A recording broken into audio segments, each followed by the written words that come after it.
Salut, bienvenue dans XP, j'espère que ça va bien, j'espère que vous êtes pépèrement installés, en tout cas moi ça roule. Alors vous allez vite vous en rendre compte, j'ai aucune compétence en présentation, c'est même pas ma classe. Mais bon, je vais essayer de combler avec ma passion et puis la vôtre j'espère, le RPG. Et on commence tout de suite avec des news sur la Square Enix Party qui s'est tenue il n'y a pas trop longtemps.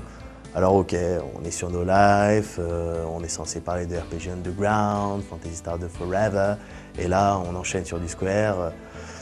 Ok, bon en même temps c'est un peu les acteurs principaux dans le domaine, et puis avec les millions de dollars qu'ils nous versent à nous les journalistes pour qu'on place leurs produits, je veux dire c'est la moindre des choses. Allez, Square Enix.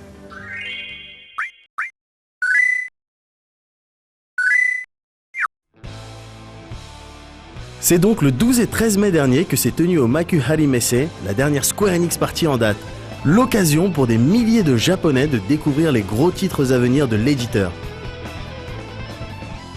Sur place, le public pouvait s'essayer à plusieurs démos jouables dont Final Fantasy Tactics Shishi-Senso, le remake du célèbre Tactical, ou encore Crisis Core, un autre volet de la compilation FF7 dont la sortie est prévue en septembre prochain au Japon. Mais la Square Enix Party, c'était aussi et surtout l'occasion de nous en mettre plein la gueule avec une foultitude de trailers tous plus sexy les uns que les autres. Au programme, entre autres, de nouvelles vidéos du projet Fabula Nova Crystallis, comprenant les FF13, Versus et autres Agito, mais aussi du FF Dissidia, du Dragon Quest Worlds ou encore le prochain Crystal Chronicles intitulé The Crystal Bearer et également prévu sur Wii. Au final, si l'on retire les démos jouables de titres déjà sortis et tout le show-off qui entourait le salon, il ne restait plus à la Square Enix Party que ces annonces de jeux à venir. Outre les nombreux remakes, on relèvera les annonces de Parasite F3, malheureusement développé pour les mobiles, ainsi que de Star Ocean 4, sur lequel on ne sait pratiquement rien. Enfin, l'info qui fait plaise, c'est peut-être la confirmation de The Last Remnant, un action RPG prévu sur PS3 et Xbox 360, qui d'après ses développeurs devrait tout roxer.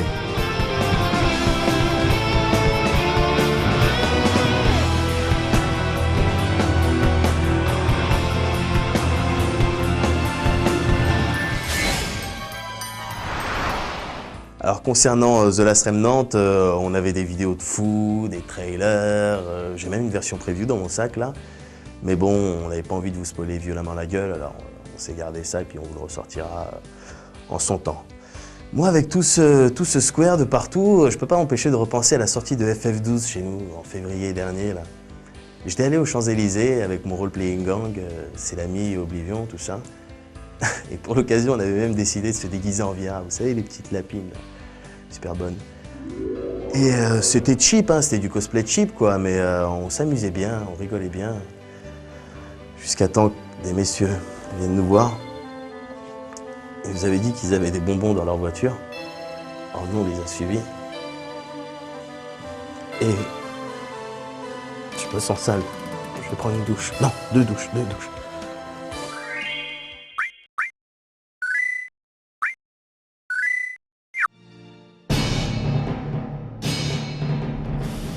Nous sommes probablement quelques-uns à avoir retourné dans tous les sens et sous toutes les coutures le dernier épisode de la série des Final Fantasy sur PlayStation 2. Ceux qui, par flemme ou tout simplement par manque de temps, n'ont pas poussé FF12 jusqu'au bout de l'excès du plaisir, sont passés à côté d'un univers ô combien riche pour peu que l'on se donne la peine de le découvrir.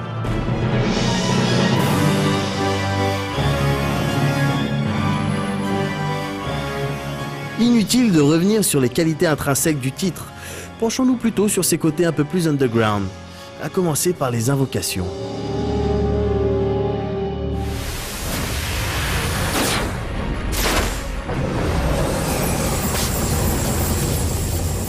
S'il est un aspect où le fan de longue date ne se trouve pas désaxé, c'est bien évidemment les invocations. Pour le coup, exit les Shiva, Ifrit, Bahamut et autres Ramu. Des invocations presque toutes nouvelles viennent prendre le relais. Presque, car les aficionados de FFT et FFTA reconnaîtront des visages familiers.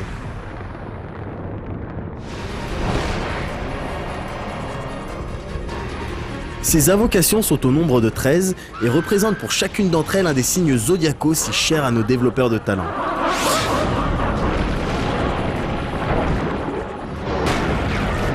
A noter que si vous vous cantonnez à la quête principale, vous n'en croiserez que 5. Pour le reste, vous devrez bien évidemment livrer des batailles extrêmement chaudes pour espérer compter dans vos rangs les créatures les plus stylées d'Ivalice.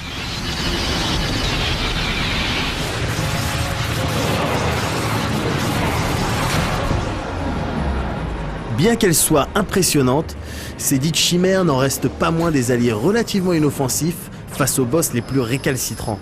Mais le plaisir des yeux parvient à faire oublier ce léger désagrément et le festival visuel se produit lors du lâcher d'overdrive de nos amis. Certaines attaques pouvant infliger jusqu'à 50 000 points de dégâts. Dur.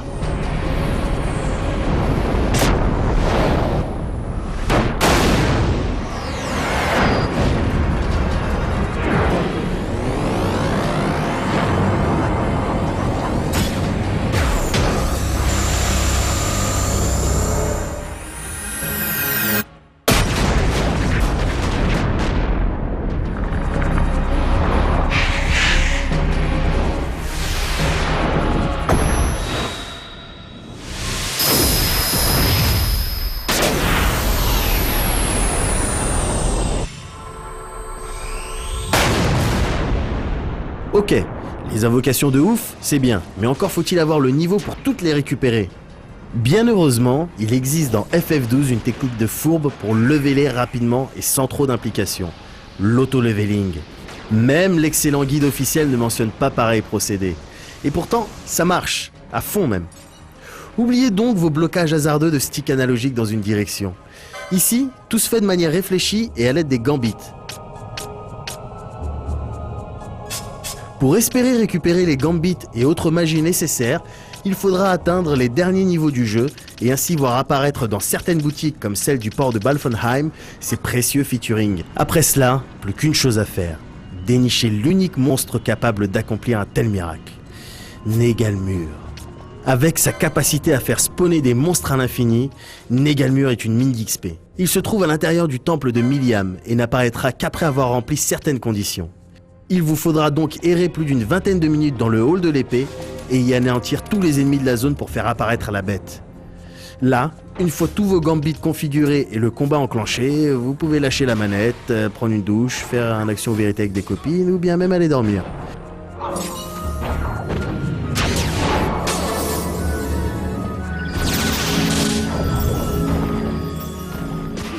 Et après une petite dizaine d'heures de jeu, le résultat est bluffant.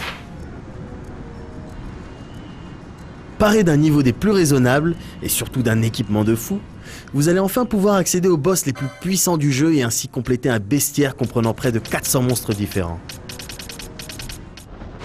Si certains monstres rares comme Gilgamesh, Fafnir ou le roi Behemoth commenceront à vous mener la vie dure, la véritable némésis du jeu se trouve en la personne de Yazmat.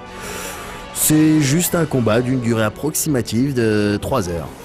50 millions de points de vie à retirer, c'est long. Pour les plus courageux, sachez qu'il reste encore de nombreux challenges à relever, comme le surpuissant Omega Mark, reposant dans les plus hautes sphères du Grand Cristal, le fameux Chocobo rouge level 99 sur les plaines d'osmose, avec une chance sur 256 de le voir apparaître, ou encore l'obtention de Silence du Zodiaque, histoire que ça soit pas toujours les mêmes qui en profitent. Enfin, si vous faites partie de ceux qui ont déjà vu et déjà fait tout ce qui a été mentionné ici, genre 2 fois de suite, à une main, à cloche-pied ou même à l'envers, vous aurez comme nous pris rendez-vous le 9 août prochain pour la sortie de Final Fantasy XII International Zodiac Job System, un titre pour le moment réservé au marché japonais qui comportera pas mal de featuring en plus.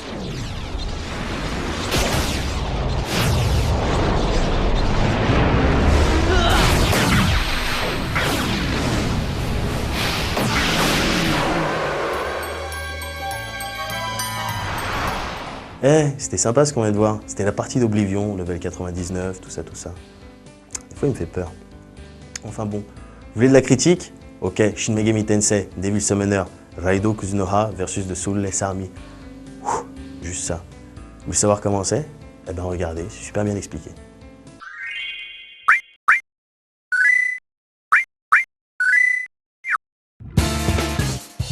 Devil Summoner appartient au groupe Shin Megami Tensei, une famille de RPG de plus en plus populaire en France.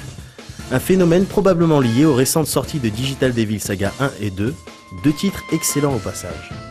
Si ce spin-off est un épisode à part entière, il répond toutefois à quelques codes tirés tout droit de l'univers des Megaten. En gros, un RPG s'adressant à un public un peu plus mature et doté d'un monde dans lequel humains et démons coexistent. On retrouvera donc quelques têtes bien connues des services comme Jack Frost ou encore Pyro Jack. Hi-ho, hi-ho. L'histoire se déroule dans un Japon du début du XXe siècle, alors que l'archipel s'ouvre à l'Occident et que l'industrialisation est en plein essor. Vous incarnez Raido Kuzunoha, un jeune invocateur qui a le pouvoir de capturer puis de faire appel aux démons qu'il rencontre. Vous êtes le 14e héritier d'une longue lignée de summoners et votre devoir sera de protéger la ville de Tokyo des multiples menaces démoniaques. Pour accomplir votre mission sans trop vous faire griller, votre couverture officielle sera une agence de détectives s'occupant exclusivement des affaires spéciales. Accompagné principalement du détective Narumi et du chat Goto, vous tenterez de résoudre une douzaine d'enquêtes de plus en plus sombres et difficiles. Ici, les principes sont assez simples. Au début de chaque chapitre, 12 au total, une enquête vous est donnée. Qu'il s'agisse de disparitions, d'apparitions ou de troubles de l'ordre public, vous écumerez les différents quartiers de Tokyo à la recherche d'indices. Lorsque vous constaterez qu'il y a effectivement anguille sous roche, voire chamois dans boule de neige, vous emprunterez le portail qui vous mènera vers la version dark de la ville. Bien évidemment, toutes ces phases sont ponctuées de nombreux combats aléatoires. Pour vous aider dans vos différentes tâches, vous pouvez faire appel aux démons que vous avez capturés. Ces derniers sont stockés dans des cubes, dont le nombre augmente en même temps que votre niveau d'invocateur. La capture ne peut se faire que sous certaines conditions, et vous devrez d'abord avoir un niveau plus élevé que votre cible. La phase de la lune, que l'on peut voir en haut à gauche de l'écran, devra également être prise en compte, certains monstres ne pouvant pas être capturés à certaines périodes. Aussi, le démon ne se laissera prendre que dans un état de faiblesse. Si toutes ces conditions sont réunies, il ne vous restera plus qu'à appuyer violemment sur le rond comme s'il n'y avait pas de lendemain. Chaque démon possède des compétences bien particulières qui peuvent vous servir en combat mais aussi en ville. Alp, par exemple, pourra lire les pensées des gens et ainsi récupérer de précieuses infos, alors que d'autres comme Raiju pourront repérer les items cachés. Vous pouvez également envoyer vos démons en mission solo pour atteindre des zones inaccessibles. Mais là où ces derniers peuvent pleinement s'exprimer, c'est bien entendu durant les affrontements. Ici, les démons sont gérés par une IA que vous pouvez redéfinir pendant le combat. Même si les ordres sont simples, il faut avouer que l'ensemble reste cohérent et surtout efficace. Pendant ce temps, libre à vous d'exécuter quelques combos au sabre ou même de sortir le flingue, ce qui aura le mérite d'étourdir vos ennemis pendant quelques secondes. Megaten oblige, le système de faiblesse élémentaire est présent. Lorsqu'un démon est touché par une attaque qu'il n'apprécie pas forcément, il se retrouve en état de faiblesse. Vous pouvez alors en profiter pour le remplir de coups critiques ou bien même tenter de le capturer. Pour connaître ses points faibles, la commande Analyze se révélera utile. Si cela ne suffit pas, vous pouvez toujours appuyer sur croix et carré en même temps afin de sortir la grosse attaque, appelée aussi Combination Skill, qui variera en fonction du démon utilisé. Cette attaque combinée devient possible lorsque votre tension est au maximum, symbolisée par le clignotement vert en bas à gauche, et surtout lorsque la confiance de votre démon est acquise. Cette dernière augmente au fur et à mesure des combats et est représentée par une barre de loyauté. Le dernier aspect intéressant de Devil Summoner est sans aucun doute la fusion. Lorsque vous passez par le magasin Konoya pour acheter les dernières munitions à la mode ou les quelques items qui vous permettront de rester digne, vous en profiterez pour aller faire un tour au Gummaden. Là, le Dr Victor vous proposera des options plus qu'intéressantes. Outre le fait de pouvoir se régénérer, vous pourrez vous adonner aux joies de la fusion. Il en existe 3 sortes. La première est appelée fusion binaire et consiste à fusionner 2 démons pour en obtenir un troisième généralement plus fort.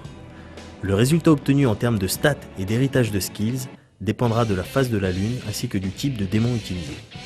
À travers ce type de fusion, on peut obtenir d'agréables surprises comme un Jack Frost balançant des boules de feu, la classe. A noter que seuls les démons ayant une loyauté au max peuvent faire l'objet d'une fusion et que vous ne pouvez pas créer un monstre dont le level serait supérieur au vôtre.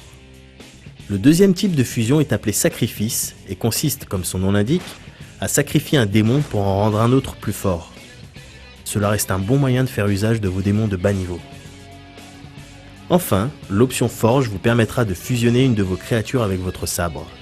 En plus d'augmenter votre force de frappe dans certains cas, vous obtiendrez à travers ce procédé les attributs élémentaires de la créature en question.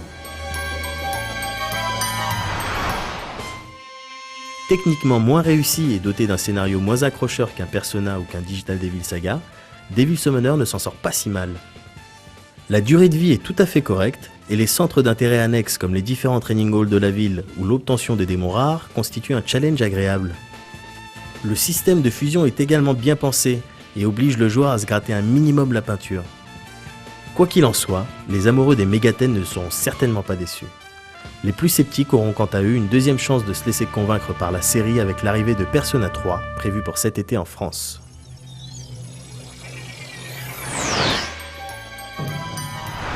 Bon, vous avez pas votre dose de critique? Ok, bougez pas, j'ai ce qu'il vous faut. Atelier Iris 3, Grand Phantasm. Un petit RPG qui paye pas de mine, mais qui génère presque autant d'addiction que le crack chez les jeunes prostituées de la banlieue de Los Angeles.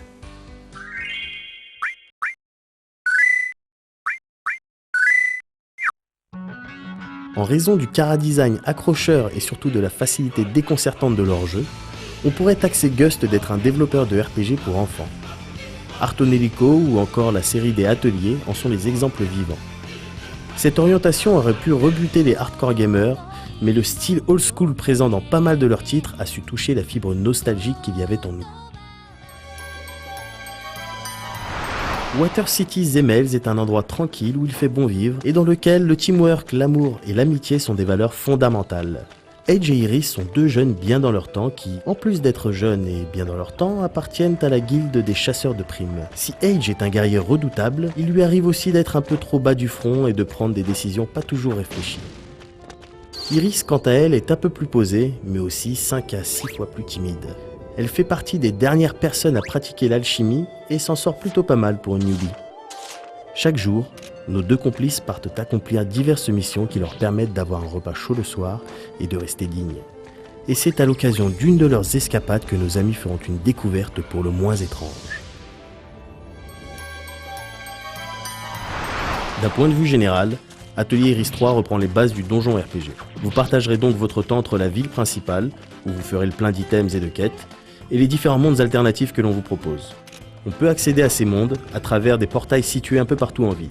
Ici, l'idée originale repose sur le fait que, dans ces dimensions, le temps vous est compté. Il est représenté par ces petits sabliers à droite de l'écran. Une fois écoulé, à moins de trouver sur place des bonus de temps, vous serez automatiquement téléporté en ville. A noter que si les combats se corsent ou si vous avez rempli vos objectifs, vous pouvez à tout moment rentrer chez vous. À la fin du niveau, vous serez noté en fonction des actions effectuées. À la clé, des items plus qu'intéressants. Les différentes quêtes sont affichées sur le tableau principal de la guilde. Il en existe plusieurs types, allant de la chasse aux monstres de base à la confection d'items en passant par la bonne action. Chacune de ces quêtes comporte un degré de difficulté, et certaines d'entre elles ne seront disponibles qu'après avoir atteint un niveau donné. Les monstres sont représentés par des slimes de couleurs différentes. Les bleus sont considérés comme faibles et peuvent être détruits d'un simple coup d'épée en appuyant sur carré. Les blancs sont à peu près à votre niveau et un combat en bonne et due forme sera nécessaire pour les faire disparaître. Les rouges quant à eux sont difficiles mais pas impossibles. Viennent ensuite les gros rouges qui prendront beaucoup plus de temps à exterminer. Et enfin les super gros rouges qui représentent tout simplement les boss. Côté combat, on reste dans le tour par tour classique, même si le système comporte quelques subtilités. A commencer par l'ordre de passage, symbolisé par les petites cartes en haut de l'écran, qui est déterminé par la stat de rapidité des participants. Le petit schéma en haut à droite, appelé bonus gauche, représente lui le nombre d'actions spéciales que vous pouvez effectuer. Chaque skill consomme un nombre de points différents en fonction de sa puissance. Mais pas de panique, la bonus gauche se remplira après chaque coup physique porté. La barre de burst, quant à elle, se remplit après chaque attaque, quelle qu'en soit la nature. Une fois pleine, vous entrez en burst chain mode. Et là, c'est le moment de se faire plaisir. Les coups portés durant le burst chain mode feront au moins 2 fois plus de dégâts. Yeah. Pour varier les plaisirs, vous pouvez changer de classe. Ces dernières, appelées Blades, s'obtiennent à travers les manas, des entités que vous serez amené à croiser dans le jeu. A noter que les manas rencontrés et obtenus pourront être utilisés en tant qu'invocation par Iris, la magicienne du groupe. Enfin, l'aspect qui permet à Atelier Iris 3 de s'appeler Atelier Iris 3, c'est bien évidemment l'alchimie. Pour le coup, le système d'alchimie a été simplifié par rapport aux épisodes précédents. Ici, plus de switches intempestifs entre deux personnages comme cela avait pu être le cas dans le deuxième volet. Le principe est simple. Vous vous contentez de vous poser devant le chaudron de votre atelier. Bien entendu, les différentes recettes obtenues dans des coffres ou à la fin de certaines quêtes vous guideront dans vos préparations.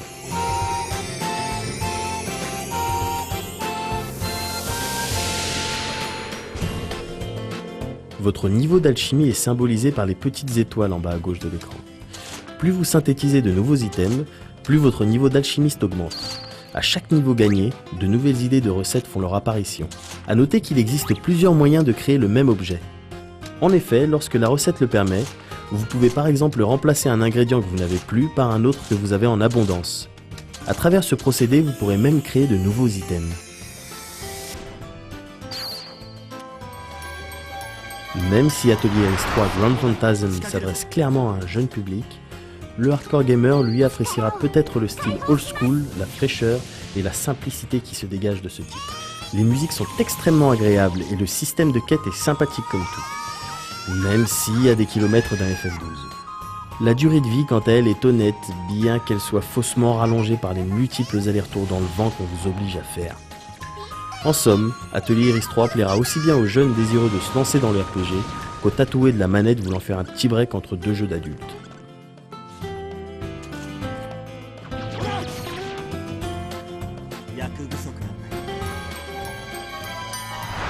Si vous êtes jeune et mordu de RPG, vous avez probablement raté votre bac. Vous avez aussi probablement raté quelques trucs sur No Life. Alors à UXP, on vous propose une séance de rattrapage. Etrian Odyssey, la critique.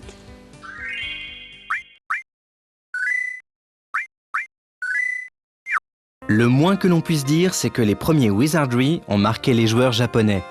Ce véritable ancêtre du dungeon RPG, et même du RPG en général, continue non seulement d'avoir des suites dans l'archipel nippon, et ce malgré l'extinction de la franchise en Occident, mais d'inspirer de multiples titres au gameplay similaire.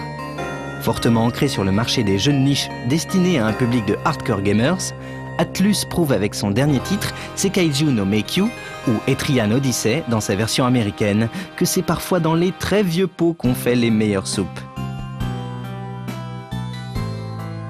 Surtout lorsqu'elles sont concoctées par une Dream Team comprenant le créateur de Trauma Center, Niino Kazuya, le scénariste de Shin Megami Tensei, Komori Shigeo, et le compositeur de légende, Koshiro Yuzo.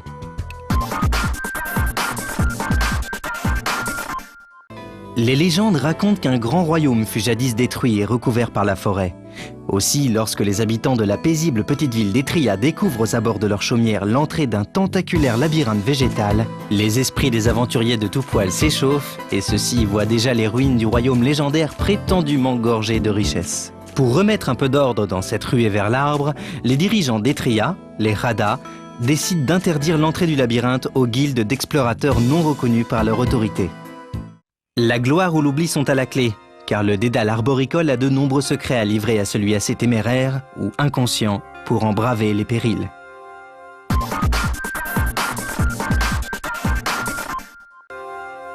Etrian Odyssey surprendra les joueurs habitués au RPG japonais moderne par la simplicité de son scénario qui se révèle minimaliste, efficace et sans fioritures, mais réserve malgré tout quelques bonnes surprises. Autre différence de taille, le joueur crée son équipe de toutes pièces au début de la partie, un procédé bien connu des joueurs PC, mais moins répandu sur console. Pour créer ses aventuriers, dont un maximum de 5 peuvent être inclus dans l'équipe, le joueur pioche parmi 7 classes de départ, pour le moins classique. Le Langsnert est le guerrier basique et bourrin, le Protector, un paladin axé sur la défense de ses compagnons. Le Survivaliste est un archer aux multiples talents, le Dark Hunter, un assassin capable d'infliger divers statuts aux ennemis. L'alchimiste, un magicien au sort dévastateur. Les chants du troubadour permettent d'augmenter les capacités de l'équipe. Et le médic aura la lourde tâche de tenter de garder ce petit monde en vie. Chaque classe a ses compétences propres et son utilité. De fait, il est bien difficile de se décider pour une formation en début de partie. D'autant plus qu'il n'y a pas vraiment de solution. Ainsi, l'équipe dont vous suivrez les pérégrinations dans cette critique est composée de 2 protectors, 2 alchimistes et 1 survivaliste. Les avatars des personnages sont pleins de charme et contribuent grandement à l'identité graphique du titre. Le joueur fera sans cesse l'aller-retour entre la ville d'Etria, dans laquelle on navigue via une série de menus, et le labyrinthe en 3D fort joliment fait dans lequel on se déplace case par case en vue subjective. La ville propose les commodités classiques, Pharmacie pour acheter diverses potions et ressusciter les personnages, magasin vendant des armes, armures et accessoires, taverne pour récupérer des quêtes secondaires, le Rada Hall où l'on récupère les quêtes principales nécessaires à l'avancement du scénario, et enfin l'auberge pour se reposer et sauvegarder. Cela a son importance, puisqu'à l'exception de points précis à certains étages du labyrinthe, il est impossible de sauvegarder à l'intérieur de celui-ci. Cela contribue bien sûr grandement à la difficulté du jeu. Car oui, Etrian Odyssey est un jeu difficile. Les ennemis aléatoires rencontrés dans le donjon sont déjà redoutables en début de partie, mais l'on rencontre bien vite des ennemis encore plus dangereux, appelés FOI. Ces semi-boss hantent le labyrinthe et sont quant à eux visibles sur la carte du donjon, ce qui permet de les contourner ou de tenter de les feinter. Mais certains vous traqueront sans relâche et ajouteront une bonne dose de stress à l'exploration du dédale. Enfin, les FOI les plus puissants sont les boss, qui sont aussi mortels et imposants qu'on peut l'imaginer. Les points de compétence chèrement obtenus à chaque franchissement de niveau d'expérience ne doivent pas être dépensés au hasard, sous peine de se voir trop régulièrement en situation de game over. Le jeu vous renvoie alors au village sans les objets récupérés et l'expérience gagnée, depuis votre dernière sauvegarde. Dur. Le déroulement des combats proprement dit est là encore très classique, au tour par tour. Les combats ne rapportent pas d'or, mais des matières premières qu'il faudra revendre à la boutique locale, contre des devises dans le même ordre d'idées. C'est la revente de ces matières premières qui débloquera de nouveaux équipements sur les étals du magasin. Le farming est donc part intégrante du gameplay. Cela pourrait faire d'Etrian Odyssey un petit jeu teigneux apte à subvenir aux seuls besoins des nostalgiques de l'âge d'or des dungeons RPG. Si ce n'était l'inclusion d'une trouvaille de génie, la cartographie. Alors que le joueur explore et visite les donjons, il devra utiliser l'écran tactile de sa DS pour dessiner au fur et à mesure la carte des régions explorées, en plaçant les couloirs et murs, portes et coffres, événements et monstres grâce à un système d'icônes bien pensé. Et pour peu que l'on se prenne au jeu de l'exploration, on ressent une vraie envie de descendre toujours plus bas dans les tréfonds du labyrinthe, pour en cartographier les moindres recoins. À coup sûr, la grande idée du titre.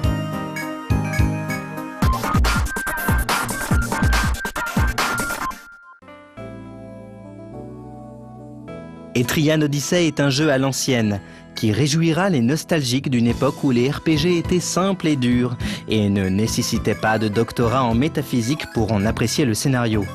Le titre aurait pu être l'un des tout meilleurs jeux de la DS, si ses concepteurs avaient inclus quelques concessions au grand public, comme par exemple un simple quick save, évitant de devoir refaire tout le trajet jusqu'au village pour pouvoir enfin sauvegarder. En leur absence, le jeu est victime de sa difficulté, qui l'empêchera de séduire les joueurs les moins endurcis. Pourtant, il y a dans le gameplay du titre une grande richesse, parfois occultée par son apparente simplicité, et son caractère addictif est bien réel. Nino Kazuya disait vouloir qu'on se rappelle d'Etrian Odyssey comme le dernier grand dungeon RPG. Peut-être que ce sera effectivement le cas, mais quel dommage qu'il n'en ait pas plutôt été la résurrection. Peut-être pour une éventuelle séquelle. Et là, la meuf lui fait « il est bon ton jambon, Toto ». Bon, les sorties du mois. D'ailleurs, c'est par où?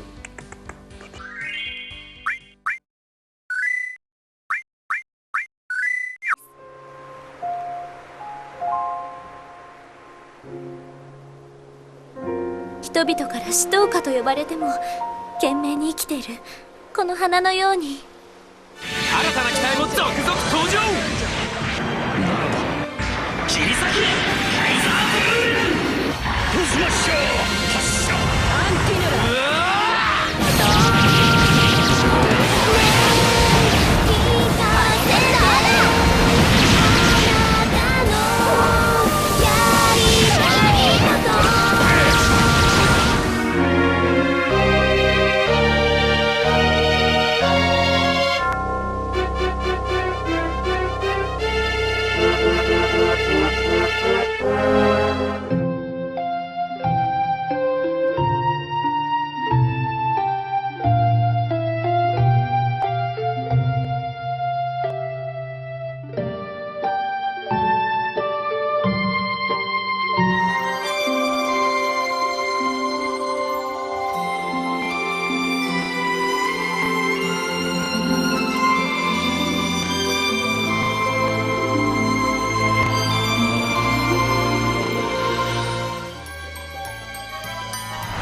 Et j'espère que c'était agréable pour vous. En tout cas, pour moi, c'était pas mal.